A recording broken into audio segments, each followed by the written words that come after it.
ನಮಸ್ಕಾರ ಎಲ್ರಿಗೂ, welcome to my channel Shweta's creations and blog. ಇವತ್ತು ಬೆಳಿಗ್ಗೆನೇ ಎದ್ದು ಎಲ್ಲ ಕೆಲಸನ ಮಾಡ್ಕೊಳ್ಳೋಕೆ ರೆಡಿ ಮಾಡಿ ಮೊದಲನೇದಾಗಿ ಪೂಜೆನ ಮಾಡಿಕೊಂಡೆ. ಪೂಜೆ ಮುಗಿಸ್ಕೊಂಡು ಹಾಗೆ ಶಿವ ಪೂಜೆನೂ ಕೂಡ ಮಾಡಿ, ದೇವ್ರ ಪೂಜೆ ಮಾಡೋದ್ರಿಂದ ಮನಸ್ಸಿಗೆ ಸ್ವಲ್ಪ ನೆಮ್ಮದಿ ಅಂತೂ ಸಿಗುತ್ತೆ, ಅದು ಬೆಳಿಗ್ಗೆ ಮಾಡೋದ್ರಿಂದ. ಹಾಗೆ ಶಿವ ಪೂಜೆನೂ ಕೂಡ ಮುಗಿಸ್ಕೊಂಡು ಇವತ್ತು ತಿಂಡಿಗೆ ಏನಾದರೂ ಸ್ಪೆಷಲ್ ಮಾಡೋಣ ಅಂತ ಅನ್ನಿಸ್ತು. ಸೊ ಹಾಗಾಗಿ ಇವತ್ತು ಒಂದು ಸ್ಪೆಷಲ್ ಆಗಿರೋ ಕಾರ್ನ್ ಫ್ರೈಡ್ ರೈಸ್, ಅಂದರೆ ಜೋಳದಿಂದ ಮಾಡಿರೋ ಒಂದು ಫ್ರೈಡ್ ರೈಸ್ನ ಮಾಡ್ತಾಯಿದ್ದೀನಿ.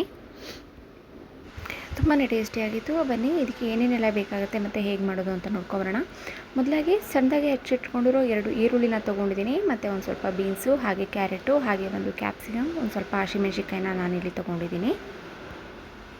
ಈಗ ಬಾಣಲಿಗೆ ಸ್ವಲ್ಪ ಎಣ್ಣೆನ ಹಾಕಿ ಅದರಲ್ಲಿ ಸಣ್ಣದಾಗಿ ಹೆಚ್ಚಿಟ್ಕೊಂಡಿರೋಂಥ ಬೆಳ್ಳುಳ್ಳಿ, ಹಸಿಮೆಣ್ಸಿನ್ಕಾಯಿ ಮತ್ತು ಸಣ್ಣದಾಗಿ ಹೆಚ್ಚಿಟ್ಕೊಂಡಿರೋಂಥ ಎಲ್ಲ ವೆಜಿಟೇಬಲ್ಸ್, ಈರುಳ್ಳಿ ಮತ್ತು ಕ್ಯಾಪ್ಸಿಕಮ್, ಬೀನ್ಸ್ ಹಾಗೆ ಕ್ಯಾರೆಟ್ ಇದೆಲ್ಲನೂ ಹಾಕಿ ಒಂದು ಸ್ವಲ್ಪ ಮೆತ್ಕಾಗೋವರೆಗೂ ಸ್ವಲ್ಪ ಉಪ್ಪನ್ನ ಸೇರಿಸಿ ಈ ಥರ ಚೆನ್ನಾಗಿ ಕುಕ್ ಮಾಡ್ಕೊತಾ ಇದ್ದೀನಿ. ಮತ್ತು ಈ ವೆಜಿಟೇಬಲ್ಸ್ನ ತುಂಬಾ ಓವರ್ ಕುಕ್ ಮಾಡಬಾರ್ದು, ಲೈಟಾಗಿ ಮೀಡಿಯಮಾಗಿ ಕುಕ್ ಆಗಬೇಕು. ಅಂದರೆ ತುಂಬ ಜಾಸ್ತಿ ಬೆಂದಿರೋ ಥರನೂ ಇರಬಾರ್ದು, ಹಾಗೆ ಬೆಂದಿಲ್ಲ ಅನ್ನೋ ಥರನೂ ಇರಬೇಕು. ನೀವು ಫ್ರೈಡ್ ರೈಸೆಲ್ಲ ಹೇಗೆ ಹಾಕ್ತಿರಲ್ಲ ಅದೇ ಥರನೇ ಇರಬೇಕಾಗುತ್ತೆ. ಇದಕ್ಕೆ ನಾನು ಸ್ವಲ್ಪ ಸೋಯಾ ಸಾಸ್ನ ಸೇರಿಸ್ಕೊತಾ ಇದ್ದೀನಿ.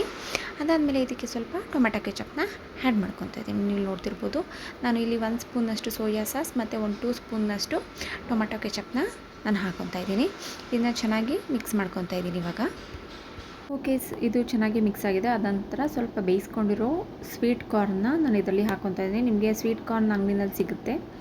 ಆ ಕಾರ್ನ್ನ ಸ್ವಲ್ಪ ಒಂದ್ಸರಿ ನಾನು ಕುಕ್ ಮಾಡ್ಕೊಂಡಿರೋದನ್ನು ನಾನು ಇದಕ್ಕೆ ಸೇರಿಸ್ಕೊತಾ ಇದ್ದೀನಿ. ಏಕೆಂದರೆ ಇದರಲ್ಲೇ ಕುಕ್ ಮಾಡಿದ್ರೆ ತುಂಬ ಓವರ್ ಕುಕ್ ಆಗಿಬಿಡುತ್ತೆ ವೆಜಿಟೇಬಲ್ಸು. ಸೊ ಹಾಗಾಗಿ ನಾನು ಸಪ್ರೇಟಾಗಿ ಕುಕ್ ಮಾಡ್ಕೊಂಡಿದ್ದೀನಿ. ಅದನ್ನು ಕೂಡ ಆ್ಯಡ್ ಮಾಡಿ ಅದಕ್ಕೆ ಸ್ವಲ್ಪ ಉಪ್ಪನ್ನು ಸೇರಿಸ್ಕೊಂಡು ಎಷ್ಟು ಬೇಕೋ ಅಷ್ಟಕ್ಕೆ ನಾನು ಅದನ್ನು ಚೆನ್ನಾಗಿ ಬೇಯಿಸ್ಕೊಂಡಿದ್ದೀನಿ. ಅದಾದ ನಂತರ ನಾನು ಬಾಸುಮತಿ ರೈಸ್ನಲ್ಲಿ ನಾನು ಆಲ್ರೆಡಿ ರೈಸ್ ಮಾಡಿ ಈ ಥರ ಉದುರಾಗಿರೋ ಅನ್ನನ ರೆಡಿ ಮಾಡ್ಕೊಂಡಿದ್ದೀನಿ. ನೀವು ಇಲ್ಲಿ ನೋಡಿ, ಇಲ್ಲಾಂದರೆ ನಾರ್ಮಲ್ ರೈಸ್ ಕೂಡ ನೀವು ಯೂಸ್ ಮಾಡ್ಬೋದು, ಅದು ಆಪ್ಷನಲ್ ನಿಮಗೆ. ನಾನು ಇಲ್ಲಿ ಬಾಸುಮತಿ ರೈಸ್ನ ತೊಗೊಂಡಿದ್ದೀನಿ. ಏಕೆಂದರೆ ವೆಜಿಟೇಬಲ್ ಫ್ರೈಡ್ ರೈಸ್ ಅಂತ ಅಂದಾಗ ಅದು ಬಾಸುಮತಿ ರೈಸ್ ಒಂದು ಚೆನ್ನಾಗಿರೋ ಟೇಸ್ಟ್ನ ಕೊಡುತ್ತೆ. ಸೊ ಈಗ ಈ ರೀತಿ ಇದನ್ನು ಸ್ವಲ್ಪ ಅದ್ರ ಜೊತೆ ಮೆಣಸಿನ ಪೌಡರು ಮತ್ತು ರುಚಿಗೆ ನಿಮ್ಗೆ ಎಷ್ಟು ಬೇಕೋ ಅಷ್ಟು ಸ್ವಲ್ಪ ಉಪ್ಪು ಮತ್ತು ಕೊತ್ತಂಬರಿ ಸೊಪ್ಪನ್ನ ಸೇರಿಸಿ ನಾನು ಇವಾಗ ಇಲ್ಲಿ ಮಿಕ್ಸ್ ಮಾಡ್ಕೊತಾ ಇದ್ದೀನಿ. ಆಲ್ಮೋಸ್ಟ್ ಇವಾಗ ಸ್ವೀಟ್ ಕಾರ್ನ್ ಫ್ರೈಡ್ ರೈಸ್ ರೆಡಿಯಾಗಿದೆ. ತುಂಬಾ ಟೇಸ್ಟಿಯಾಗಿತ್ತು, ತುಂಬಾ ಸಖತ್ತಾಗಿತ್ತು ಮತ್ತು ಹೊಸ ರೆಸಿಪಿ ಅಂತಲೂ ಹೇಳ್ಬೋದು. ನೀವು ಕೂಡ ಮನೆಯಲ್ಲಿ ಒಂದ್ಸರಿ ಮಾಡಿ ಟೇಸ್ಟ್ ಹೇಗಿತ್ತು ಅನ್ನೋದನ್ನ ಕೂಡ ನನ್ನ ಜೊತೆ ಹಂಚ್ಕೊಳ್ಳಿ. ಹಾಗೆ ಒಂದು ಬ್ಯಾಂಗಲ್ ಆರ್ಡರ್ ಕೂಡ ಇತ್ತು.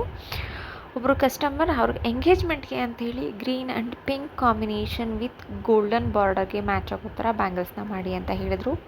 ಸೊ ಹಾಗಾಗಿ ನಾನು ಒಂದು ಬ್ಯಾಂಗಲ್ ಸೆಟ್ ಕೂಡ ನಾನು ಅದೇ ಟೈಮಲ್ಲಿ ರೆಡಿ ಮಾಡಿದ್ದೀನಿ.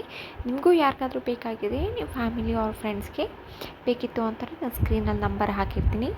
ನಿಮಗೂ ಬೇಕಾಗಿರೋ ನಿಮಗೆ ಬೇಕಾಗಿರೋ ಸೈಜ್ ಆ್ಯಂಡ್ ಕಲರ್ಸಲ್ಲಿ ಕಸ್ಟಮೈಸ್ ಮಾಡಿ ವಿತಿನ್ 1 to 1 ವೀಕಲ್ಲಿ ಡೆಲಿವರಿನ ಕೊಡ್ತೀನಿ.